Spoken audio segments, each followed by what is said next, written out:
Thank you very much, Lascan Corla. And the core issue at the heart of this bill that Deputy Cowan has moved is one of home ownership. And when it comes to things of importance in this country, that value of owning one's home strikes at the very core of who we are, for historical reasons that don't need repeating.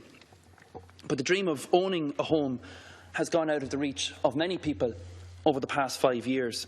And even after the announcement of the housing plan yesterday, we have features in today's Irish Independent where a young mum, Paula Saul, only 28, made the admission that I'm afraid that it's already too late for me to ever own my own property.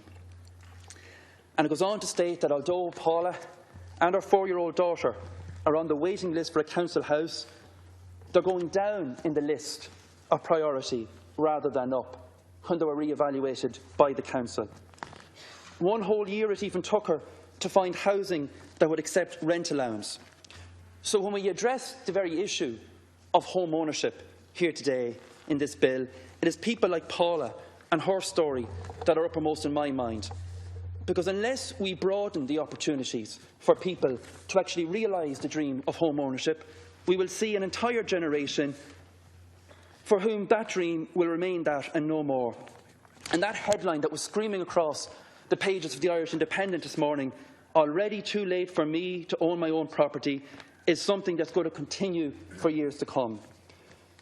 So this afternoon, Lasky and Corla, what we are trying to do is to give people like Paula some hope. Firstly, we have to hope that the encouragements provided in yesterday's plan by the Minister will see a re-emergence of private construction of homes once more. Because despite the verbal waffle of some TDs in here yesterday, such as Deputy Boyd Barrett, who seems to think that storks deliver houses as anixers to babies, I fully realise and appreciate the need for a healthy construction sector if we're ever going to see figures on housing lists come down. And on top of that, there's a housing crisis for people who have the financial means to purchase a home, but there's a sheer lack of supply. So please God, we will see a real recommencement of construction in the hope that we will then see the Part 5 clause, which we're discussing here today, play an important part in the delivery of homes for those on council housing waiting lists. And if that happens, then why should those people who avail of Part 5 homes be treated differently than those allocated council-constructed homes and not be allowed to purchase them at some stage in the future? Why should that dream, the dream of Paula and her daughter, be smashed by virtue of the category of home allocated to them? Now, I've listened to my constituency colleague, Junior Minister in the Department and Minister for Housing, Minister English, in the Chamber, speak about the reasons for not allowing people in Part 5 homes to purchase them. And the reasoning explained was the need to keep a mixed tenure. But he has stated that he remains open to have his mind changed, and I hope Minister Coveney would too, if there was a good argument presented. Well, Minister, the story of that young mum in the Irish Independent today is the good reason.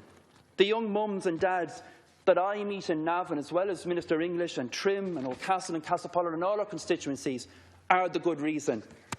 And there's not going to be some mad rush to go and buy up all of these homes just because the option exists by local authority tenants when they're constructed.